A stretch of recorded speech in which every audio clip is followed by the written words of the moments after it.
The rain hammered down as I stepped into the parking lot of the Villa Industrial Ranger Station in São José dos Campos. A damp chill seeping through my jacket.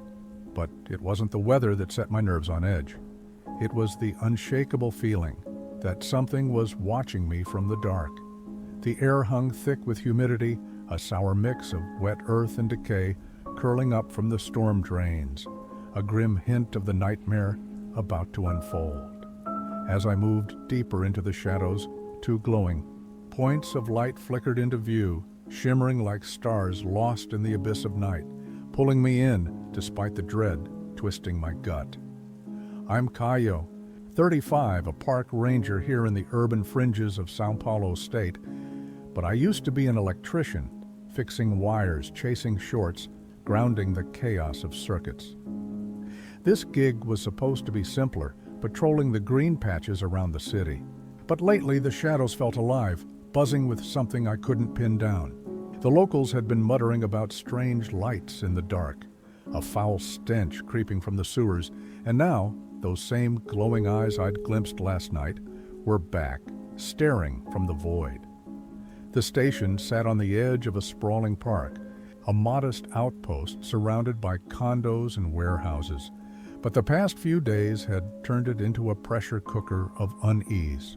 Rangers and residents alike swapped nervous glances, whispering about flickers at the tree line, smells no one could explain. I'd brushed it off. Years of troubleshooting taught me to trust logic over ghost stories. But as I traced a trail of glowing slime snaking across the asphalt, pulsing, green and eerie, I felt the weight of the unknown crash down hard.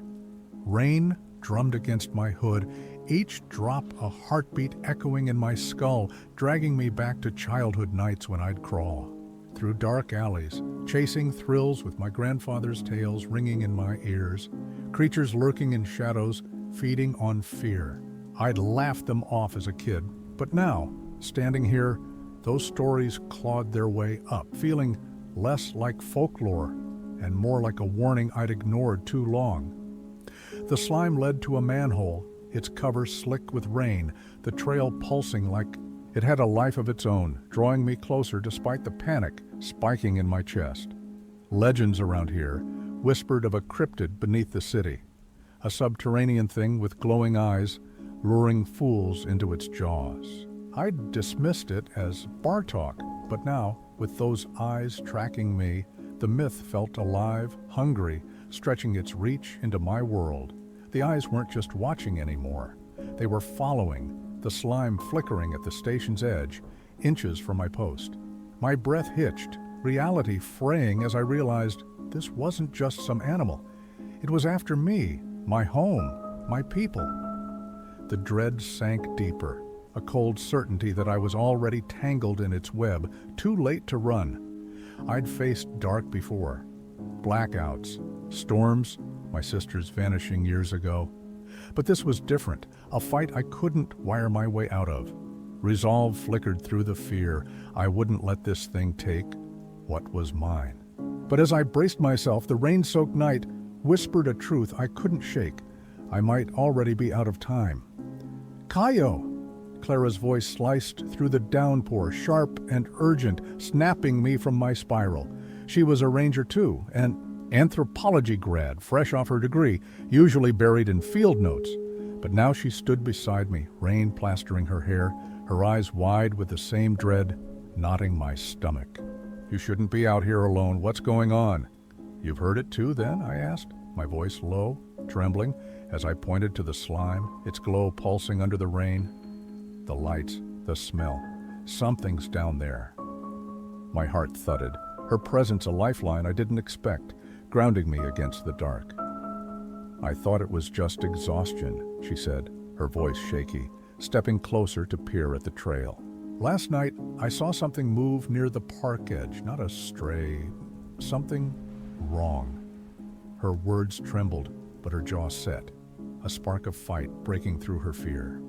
We've got to figure this out, I said, resolve hardening, despite the chill creeping up my spine. It's not just out there, it's here, Clara. We can't let it spread.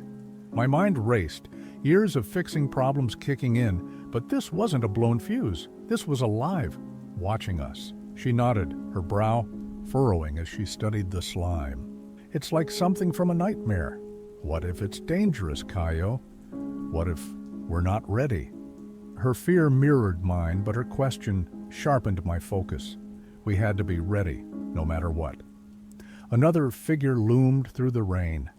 Eduardo, the station's maintenance guy, his stocky frame tense, his usual grin gone. "You two nuts standing out here," he called, his voice rough with worry. "I've been in the basement. Something's down there, watching me. Felt it." "We need you, Eduardo," I said, urgency surging. "There's a thing beneath us, feeding on us, maybe. We've got to stop it." My words hung heavy, the three of us bound by a shared terror, a flicker of hope sparking in the dark. We weren't alone in this fight. The growl rumbled again, low and guttural, vibrating through the asphalt as Eduardo froze, his eyes darting to the shadows. "You hear that?" he whispered, his voice tight, and I nodded, my pulse racing as the sound coiled around us, closer than before. "We can't just stand here," I said, my voice trembling but firm, rain dripping from my hood as I faced them. "It's moving, coming for us. We've got to act." My hands shook, but resolve burned through the fear. I wouldn't let it take us without a fight. Clara's grip tightened on my arm, her voice steadying. "We need a plan, something smart. If it's real, it's already in our turf. Hurry!" So eyes flicked to the manhole, the slime pulsing faster, a heartbeat in the dark, urging us to move. Eduardo squared his shoulders, his maintenance instincts kicking in. "I've got tools, flashlights, crowbars. We can check the sewers, see what's down there," he said, his voice rough but determined, a crack of grit breaking through the dread. A shriek cut through the rain, a woman, wild-eyed, staggering from the shadows near the station. "You don't get it," she yelled, her hair a soaked mess, her voice frantic. "It's not just a thing, it's despair. It feeds on you." Her panic hit like a wave, contagious and cold. "Who are you?" I demanded, stepping forward, her fear sparking a jolt of recognition. She lived in the condos nearby, a recluse I'd seen but never met. "What do you know?" My chest tightened, her words sinking in, tying this to something deeper, something personal. "I'm Anna," she said, her voice dropping, urgent and raw. "I lost my brother to it. He went looking, never came back. It takes your pain, your regrets, swallows you whole." Her eyes locked on mine, and I saw it. Grief I knew too well, a mirror to my sister's loss.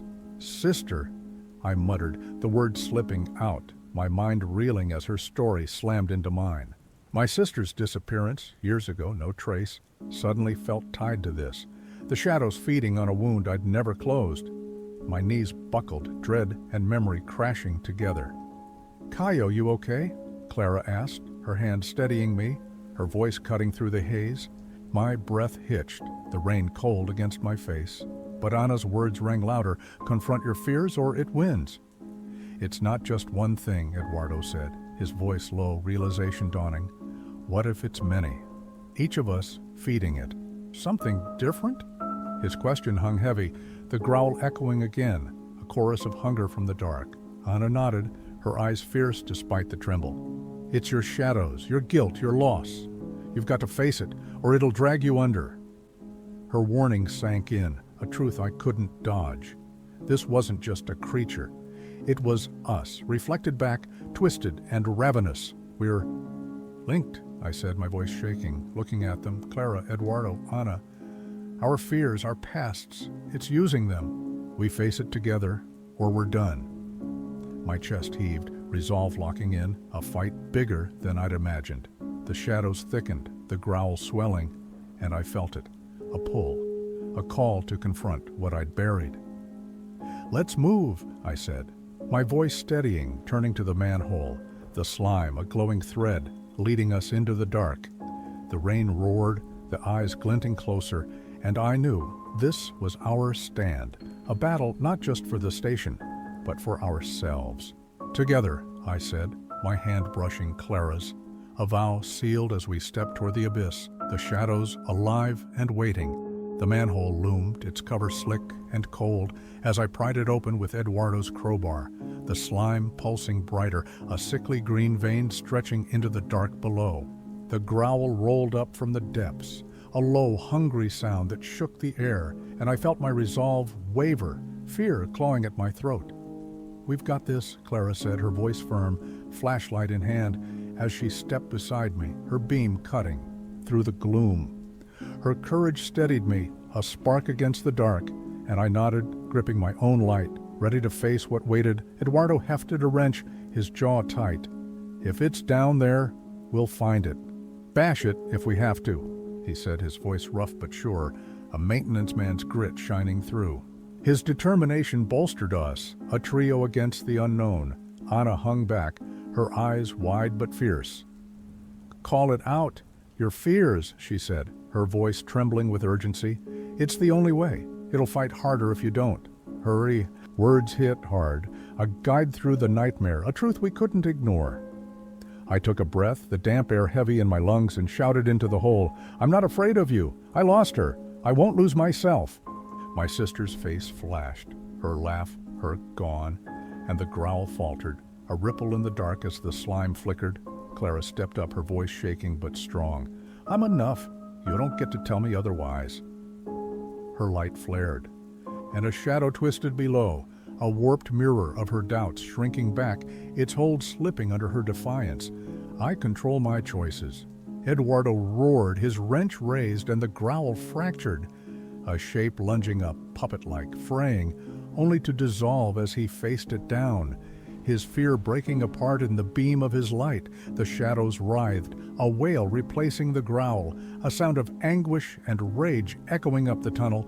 My chest tightened, hope surging as they weakened, but then a silhouette, my sister's form, twisted and dark, rose from the slime, her eyes hollow, her voice a whisper. "Kale." "No." I staggered, my light trembling as grief crashed over me, raw and sharp. Clara grabbed my arm, her voice sharp. "It's not her, Cayo. It's you. Face it." And I felt it, the truth cutting through the haze, a lie I had to shatter. "I don't belong to you," I shouted, stepping closer, my voice steadying as I faced her. Me, my guilt, my loss. I loved her, I still do, but you don't own me. The figure flickered, the wail peaking, and the shadows recoiled, fracturing under my words. Eduardo's shout joined mine. "You don't run me," and Clara's, "I'm stronger than you."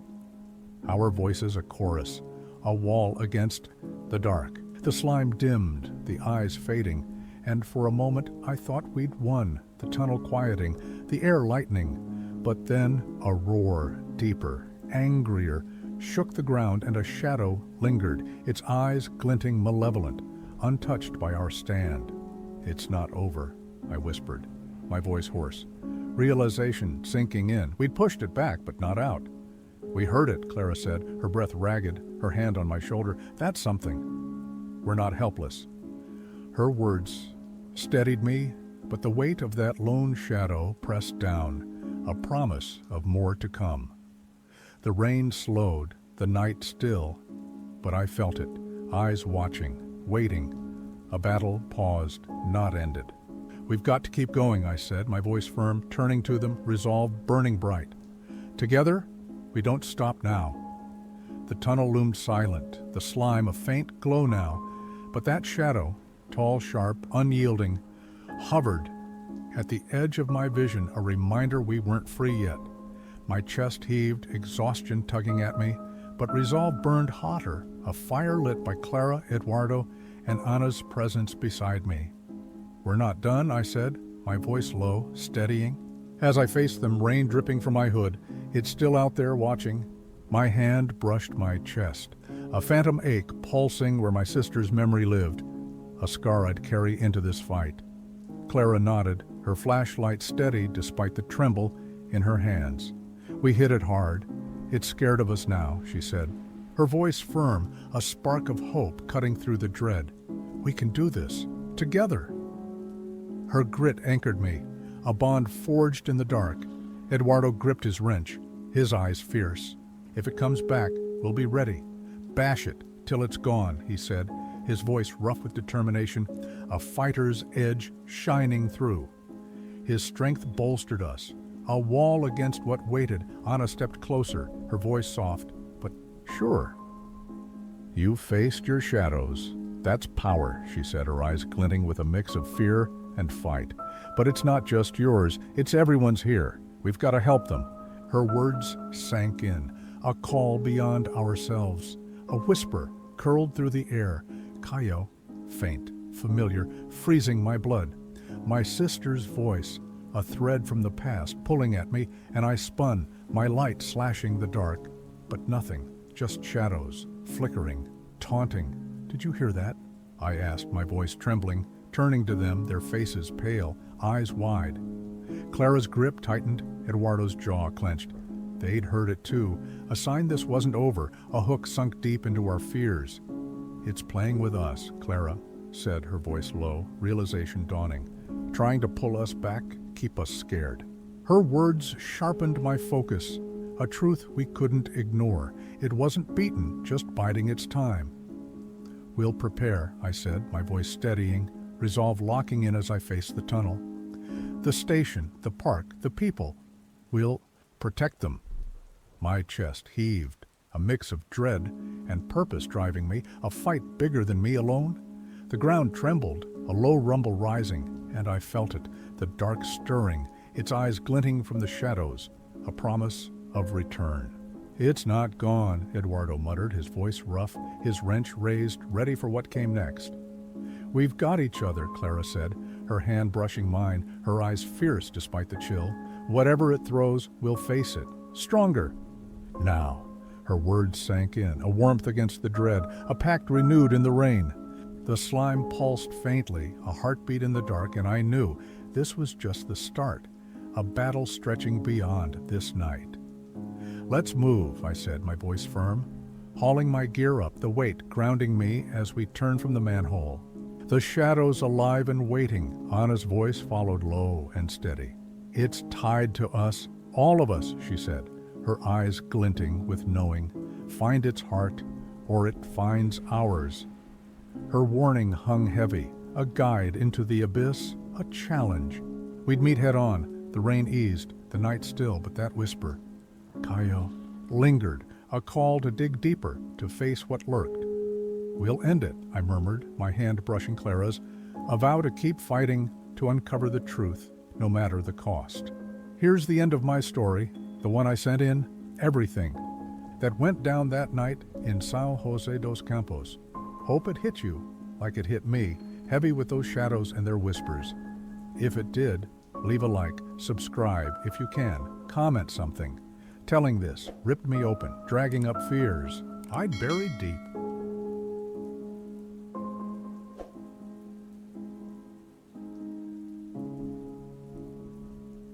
I'd trudged along the muddy banks of the Tagus River, boots sinking into the soft earth, when a question started chewing at me. What if the old stories I'd laughed off weren't just bedtime spookers for kids? The sun hung low, bleeding orange. Across the water, shadows stretching long and jittery over the ripples.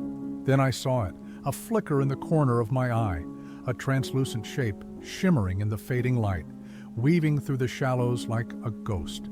My chest tightened, some pull yanking me closer, and there it was, a pile of animal bones, slick and gleaming, stacked into a grotesque altar. Teeth marks gouged deep, too sharp, too deliberate for any beast I knew. I'm Jonas, 38, a fisherman. Born and bred in Praia do Ribatejo, a speck of a place near Santarém, where the river's been my lifeblood. Grew up steeped in the tales the old-timers swapped over cheap wine, superstitions about things lurking in the Tagus, waiting to snatch. The careless, I'd always smirked, chalking it up to too many late nights. But now, staring at that bone heap, my scoffing felt thin, fraying at the edges like a worn net. Those stories clawed back, yarns about an ancient thing in the river, a predator older than the villages dotting its banks. The fishermen whisper about it over flickering fires, voices low, eyes darting to the water like it could hear. I'd tuned them out, figuring it was nonsense to keep us in line. But now they roared in my head, loud and insistent, daring me to doubt again. The Tagus shifted under my gaze. A friend turned stranger, its slow pulse feeling alive, watchful. I'd spent my life on these banks, casting nets, reading its moods, but now it thrummed with something dark, the water's lap against the shore a hiss, a warning.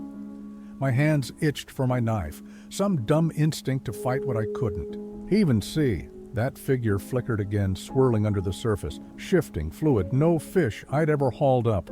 I stumbled back, heart hammering, cold sweat beating down my neck. This was it, the thing they'd warned about, a cryptid with skin like moonlit water, calling me closer even as every nerve screamed to run, my breath caught, trapped between wanting to know and wanting to forget.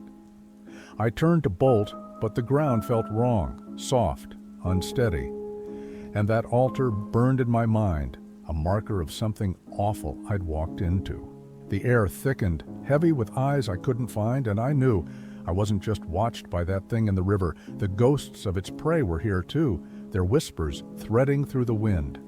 A crack split the dusk, sharp, deep, like the river itself snapped a bone, and I froze, skin prickling. Darkness swallowed the last light, and I wasn't just Jonas the fisherman anymore. I was a piece in something old, a ritual I'd stumbled into, the Tagus, waking up to claim what it thought was owed.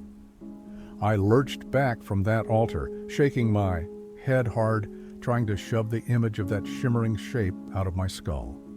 The old fisherman's tales hit me like a flood, Miguel's voice loudest, my cousin who'd always swallowed the legends whole. My hands shook as I fished out my phone, thumb jabbing his number, needing something real to grab onto in this mess that had turned my world sideways. Jonas? His voice crackled through, rough with static. What's up? You sound like hell. I saw it, Miguel, I blurted, words tumbling out fast. In the river, a figure, and this altar of bones all chewed up. It's not human, I swear it's real. My pulse thudded in my ears, the river's hiss loud behind me like it was laughing. A beat of silence then. Get out of there. Meet me at the old boathouse, now. We gotta talk. His tone was tight, no room for argument, and I nodded even though he couldn't see, dread sinking deeper as I started moving, every step feeling like I was wading through a snare. Night clamped down hard, the air still and thick pressing on my chest. The river's pull tugged at me, dark water whispering low and mean, secrets I didn't want to hear. My boots crunched gravel, the boathouse looming ahead. A rickety shadow against the black. Miguel was there, a shape in the gloom, his eyes, catching the faint light sharp, with something between fear and thrill. You shouldn't have gone alone, Jonas, he said, low, stepping close. You've heard the stories, didn't you listen?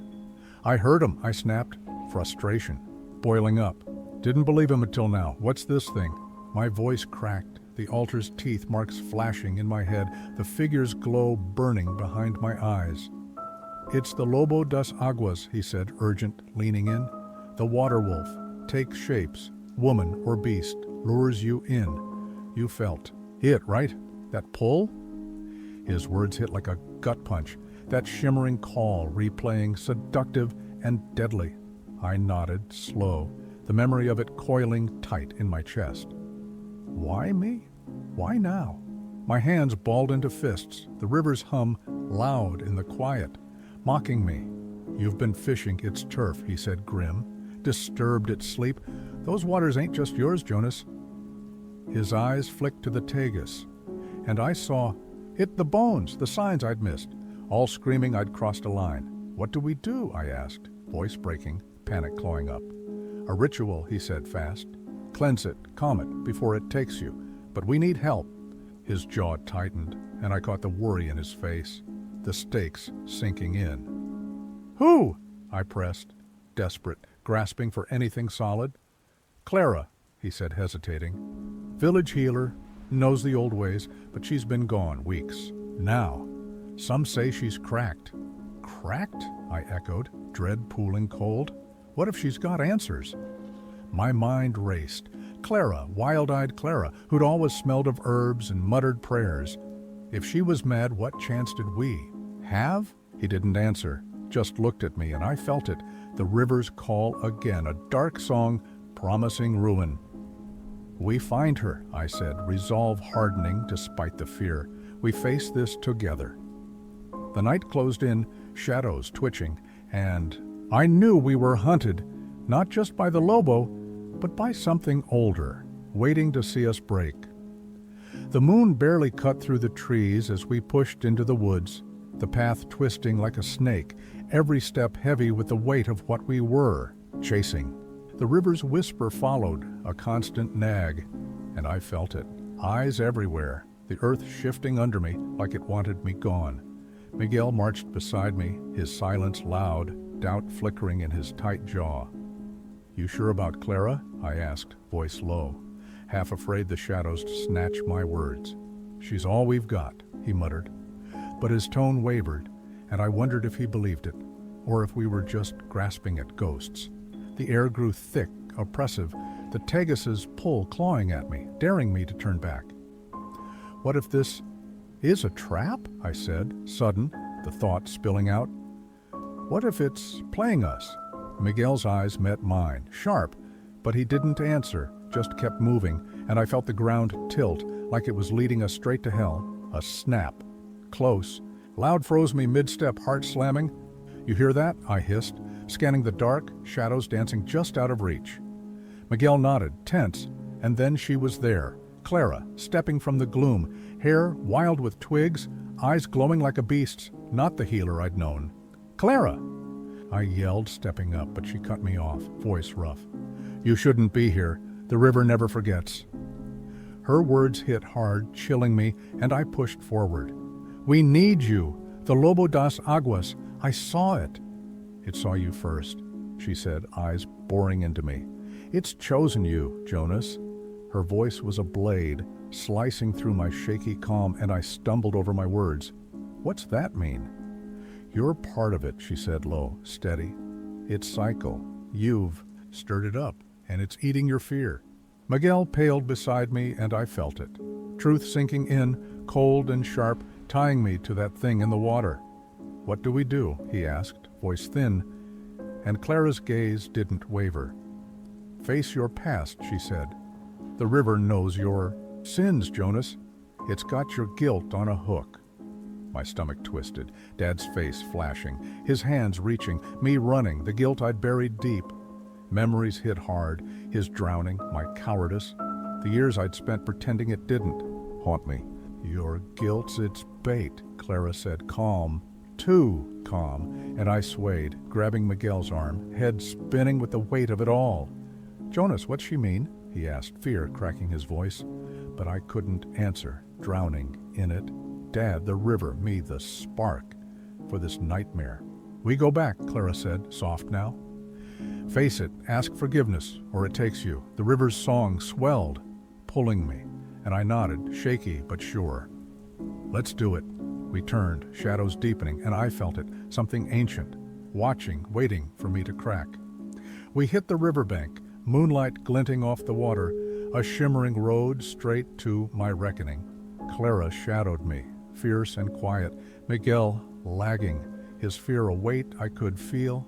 The river churned, alive, and I stepped close, mist cold on my skin. "I'm here," I called, voice trembling but firm. "Face me." Water exploded dark and gleaming. The Lobo das Aguas, huge, serpentine, eyes green and hungry, locking on me. My knees buckled, fear crashing in, but Clara's voice cut through. "Remember your dad, face it." "Dad, I'm sorry," I yelled, tears hot seeing him, reaching, sinking, me too scared to move. "I failed you," I ran. The creature twisted like my words stung, and Clara pushed. "Keep going, forgive yourself." I froze, doubt choking me. Could I? But I dug deep. "I'm here now. I forgive that scared kid," I shouted, raw, real. "I'll honor you, not hide." The Lobo recoiled, shadows flickering, Dad's smile, warm, fleeting, and I felt it shift, power tipping. It roared, thrashing, the air shaking, and I stood, Clara's hand on me, grounding me against that nightmare. This wasn't just it. This was me, my guilt, my fight. And I wasn't letting it win. Light burst from the river, blinding, wrapping us tight, and I braced, ready for whatever came, knowing this was just the start. The light faded, and I stood, gasping, riverbank solid under me, the Lobo gone, or so it seemed. Clara's eyes were wide, shaken, and she scanned the water. Did we... Voice, trailing, unsure. I nodded, hoarse. Think so? But something lingered, a tremor in the calm. Miguel crept up, pale, eyes darting. You okay? The water, it just stopped. Relief mixed with doubt in his face, and I caught my breath, chest aching. I faced it, I rasped. But it's not over, I feel it. The river lay still, too still, and I knew we'd won a round, not the war. A glint caught my eye, a scale, dark and shimmering, floating to me. I grabbed it, cold and alive in my hand, a tie to that thing I couldn't shake. What's that? Miguel asked, squinting, stepping close. Part of it, I murmured, feeling its pull, secrets locked inside. Clara's gaze sharpened. A clue, maybe, to what it is, what it wants. My pulse quickened. Anticipation, fear. We can't let it go, I said, resolve flaring. We've got to know, or it's back. The river watched, quiet but heavy, and I saw it. A future tangled with this thing, waiting to unravel. We stood there, scale in hand, air thick with what-ifs, and I felt it. The fight wasn't done, just paused. The Lobo's shadow hung over us, a promise of more, and I braced for it, ready or not. The scale pulsed, alive, a heartbeat in my grip, and I knew this wasn't victory, just a breath before the next plunge. Clara's voice cut in, we need to dig deeper. But a chill hit, shadows twitching at the water's edge, the river calling me back. What if we can't stop it? Miguel asked, voice small, and I saw it. The truth I'd dodged. The Lobo wasn't just out there, it was in me, feeding on my dark, and I felt it stir, hungry again. That's my tale. What I faced on the Tagus. Hope it sticks with you. If it does, hit like, subscribe, maybe drop a thought. Took a lot to spill this, cuts deep, dragging it out. But it's here now, and I'm glad you stayed for it.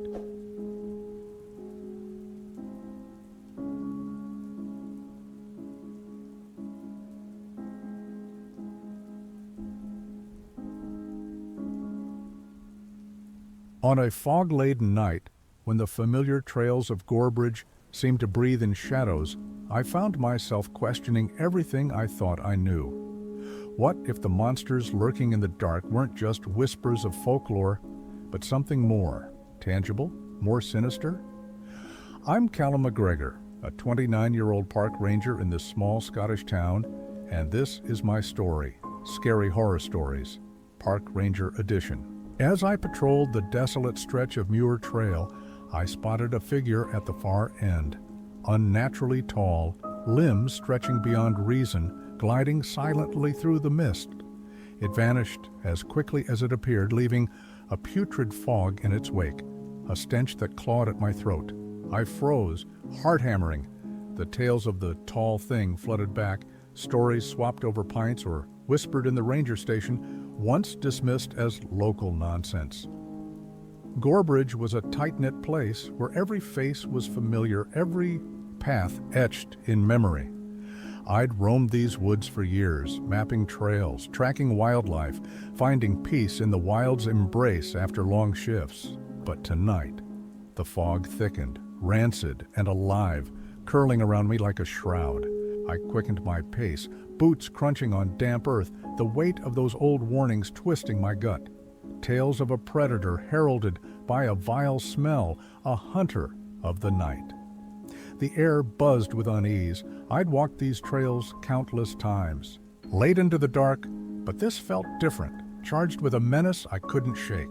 My flashlight beam cut through the mist, frail against the shadows pressing in. My grandmother's stories surfaced, wide-eyed tales of fae and night creatures, their hunger insatiable, their hunts cruel.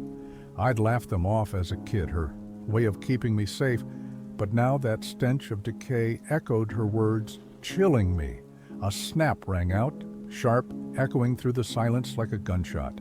I stopped, breath hitching, scanning the dancing shadows under the trail's lone lamp, a twig breaking or something stalking. The fog wasn't just weather, it was a trap, cloaking reality, pulling me into a nightmare. My chest tightened, dread coiling as I realized I might be the hunted now, not the hunter. I'd always brushed off the lore, the tall thing, a predator of the lost. But tonight, it felt real, its presence lurking just beyond sight. The stench grew, a noose around, my lungs suffocating. The woods morphed, trees loomed taller, shadows sharper, a landscape of hidden horrors. I had to escape, break free before it swallowed me. But the dark watched, waiting. Every rustle, every creak screamed danger. I couldn't shake the feeling that I'd crossed a line, stepped into something ancient and awake. My hands trembled, gripping my flashlight tighter. The mist pulsed, a living thing. I'd come here for solitude, to patrol and protect, but now it demanded something more, a price I didn't understand. My father's absence gnawed at me, a shadow I'd carried. Too long, I turned to flee, boots slipping on wet leaves. The fog thickened, a wall blocking my retreat. Whatever this was, it wasn't letting go, and I was caught in its grip. Night fell deeper, and then it shifted. Something inexplicable rose, a terror I couldn't outrun, pulling me into its dark heart. I stumbled back to the ranger outpost, slamming the door shut, the creak of hinges a fleeting comfort against my racing pulse. I leaned against it, panting. The tall thing's image burned into my mind. Tall, silent, wrong. Was it real, or had the fog twisted my senses? I paced the small room, boots thudding on worn wood, trying to shake the dread that clung like damp. Clothes. My phone buzzed, midnight loomed, my next patrol hours away. But the thought of stepping back into that mist iced my veins. I'd faced storms, lost hikers. But this was different. Primal, personal, those stories replayed. The tall thing, a specter tied to vanishings. Fog, its herald. I'd scoffed at them, but now they gnawed, each detail sharper, more vivid. The phone rang. Sam, my oldest friend, his voice crackling through. "Callum, you sound off. What's wrong?" Concern laced his words, grounding me. "I saw something," I said, voice trembling. "The tall thing, tall, silent, and that smell. I think it's real." My confession hung heavy, raw, a pause. "You're kidding, right?" "That's just old tales," he said. But doubt crept into his tone, a crack in his usual skepticism. "I'm not," I shot back, rubbing my face. "It was there, Sam. Too real." The stench lingered in my memory, a ghost I couldn't banish. "Meet me at the pub," he said, firm now. 10 minutes. We'll figure this out." His resolve steadied me, a lifeline in the chaos. I grabbed my jacket, the fabric a frail shield against the dark. I stepped out, fog swallowing me again, thick and rancid, but I pushed on, boots echoing on the path. The pub glowed ahead, a beacon. Sam sat at our table, pint in hand, worry creasing his face as I slid in. "You're spooked bad," he said, eyes searching mine. "Yeah," I admitted, voice low. "I can't shake it. What if it's out? There?" The question hung heavy with fear I couldn't hide. "I've heard whispers too," he said, leaning in. "Missing pets, odd sightings, it's getting worse." His words tightened the knot in my chest. More than just me now. The door creaked. Old Morag entered, a local steeped in lore, her eyes glinting as she approached. "Talking about the tall thing?" she asked, voice sharp with knowing. I locked eyes with Sam. "You believe it?" I asked, desperate for her truth. Her stories no longer just tales, but a map to this nightmare. Morag's smile was grim. "I've seen it. It's real. And it's hungry." Her words sank into me, a weight I couldn't dodge, pulling me deeper into the dark. I leaned in, caught by Morag's fire. "Hungry for what?" I pressed, voice shaky, needing answers to anchor me in this storm. She scanned the pub, wary. "Fear, doubt. It grows stronger the more you dread it. It knows your shadows, Callum, your hidden scars." Her gaze pierced me, unyielding. "How?" I rasped, dread coiling. How does it know me? My mind raced, grasping for sense in her cryptic. Warning, it's more than flesh, she said, fierce. It's your past, your guilt. It feeds on what you bury. Her words struck deep, unearthing what I'd hidden. My father's vanishing flashed. His absence a wound I'd blamed myself for, a guilt I'd shoved down. Had I called this thing? Fed it with my silence? What if it's me, I muttered, voice breaking? What if I brought it here? The thought clawed at me, a truth too heavy to hold. Sam frowned. What are you saying? His confusion a mirror to my spiraling fear, a question I couldn't fully answer. Morag cut in. It's tied to your kin, Callum. Your father meddled where he shouldn't, stirred something dark. Her words hit like a blow, rewriting my past. Tied to him? I demanded, heart racing. What did he do? My voice rose, desperation cracking through, needing her to unravel this. He sought secrets, she said low, knowledge that broke the veil. He woke it, and it's waited for you. Her revelation crushed me, a legacy of ruin.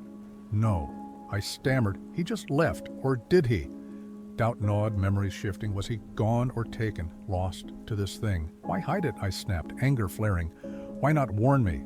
The betrayal stung. Years of silence, a lie I'd lived. No one had believed my, she said sharp. Your father's curse lives in you now. You're its thread. Her words sank, a chain binding me to this horror. Sam shifted. What's that mean for us, the town? His voice trembled, fear bleeding through, a shared weight now. It's not just a beast, she warned. It's history festering, your fear, everyone's feeds it. Her gaze burned, a call to face it all. The pub dimmed. I felt it, my father's shadow, the town's dread, all converging on me. I was the key, and the dark was closing in. Morag's words clung to me, a shroud. I felt trapped, a puppet to a past I hadn't shaped. I'm the center of this? I asked, voice quaking, fear and fury warring within. You can break it, she said, firm. Face it, Callum. End the cycle. Her belief sparked something, a faint hope against the dread. Sam cut in. Face. What? How? His urgency rose, a plea for clarity we both craved, lost in this abyss. If it's my father's mess, I said, resolve, hardening. I'll face it. I need to know what he did. The truth beckoned, a jagged edge I'd grasp. Go to the old lodge, Morag urged, where it started, where the veil tore. That's its root. Her words pointed me to a place I'd avoided, a ranger outpost long abandoned. The lodge, haunted, whispered about, a shadow I'd skirted since childhood. Now it called, a pull I couldn't deny, tied to my blood. I'm not alone, I said, locking eyes with Sam. You in? His fear flickered, but he nodded, a silent vow forged between us. Always, he said, voice steadying, we're in this together. His loyalty anchored me, a light in the dark ahead. You'll face more than it, Morag warned. Your past, your doubts don't falter, or it wins. Her caution sank deep, a test looming. The pub door banged open, wind snuffed the candles, shadows deepening. A cold breath brushed my neck, a whisper of what waited. Let's move, Sam urged, and I nodded. Adrenaline surging, we stepped out, the town warped, streets alien under the fog's grip. Morag's gaze lingered heavy. I felt it, the tall. Things stirring, sensing my resolve. The lodge loomed ahead, a silhouette in the mist. The air thickened. My father's legacy pulsed, alive, drawing me in. I gripped Sam's shoulder, steadying us both as we neared. The lodge door creaked open. Unbidden, darkness pulsed within, a heartbeat I felt in my bones. I stepped inside, Sam at my side, ready to face the storm. The lodge swallowed us, door slamming shut, darkness pressed, thick and alive, clinging to my skin. Sam's breath hitched beside me, a lifeline in the void. You sure? He whispered, voice trembling. I nodded, throat tight, Morag's warning ringing. Don't let it take control. The air buzzed. Heavy, I pushed deeper, floorboards groaning, shadows twisting like memories I'd buried. The tall thing waited. I knew it. A room loomed. Door ajar, papers strewn, my father's notes scattered in dust. I froze, heart pounding. His scrawl, his madness laid bare. The tall thing coiled in the corner, tall, wrong, eyes glinting hate. It was him. His failures made flesh, feeding on my dread. "Get out!" Sam yelled, but I couldn't. Its gaze locked mine, a mirror to my guilt. I had to face it, end this curse. "Why?" I roared, voice tearing free. "Why? What do you want?" My rage flared, a fire against the fear choking me. "You're the key," it hissed. 1,000 whispers, his sins live in you. Its form rippled, a nightmare born of my past. "I'm not his failure," I shouted, stepping forward. Anger surged, light blazing from me, pushing it back. It howled, dissolving into shadow. I fell, gasping. The weight crashed, scars deep. Sam rushed over. "You did it!" But his relief felt fragile, the dark still flickering. The shadows lingered, alive. I'd won, but not fully. A glint caught my eye, a key, ornate, cold in my hand, a new mystery. "What's that?" Sam asked, wary. I pocketed it, pulse racing. "Don't know, but it's not over." The lodge hummed, unfinished. We stumbled out, light breaking. The shadows trailed, whispering. I'd faced it, but my father's truth loomed, a thread unwoven. The key burned in my pocket. I felt it, the tall thing's echo, a promise of more. My fight wasn't done, only begun. The air shifted as we walked. Something stirred, a silhouette flickering in the trees. The key pulsed, alive, a call I couldn't ignore. Was it gone or waiting? My victory felt hollow. The tall thing retreated, but its roots sank deep, tied to me to this place. Laughter echoed, faint, chilling. I spun, nothing there, just shadows watching. The lodge faded behind, but its pull lingered. The key was a door to truth or ruin I didn't know. My father's curse lived on, and I was its heir, bound to face it again. That's my tale spilled out. I hope it gripped you. If it did, hit like, subscribe, maybe drop a word below. It's raw, letting this loose, so I'd love to know it landed with you.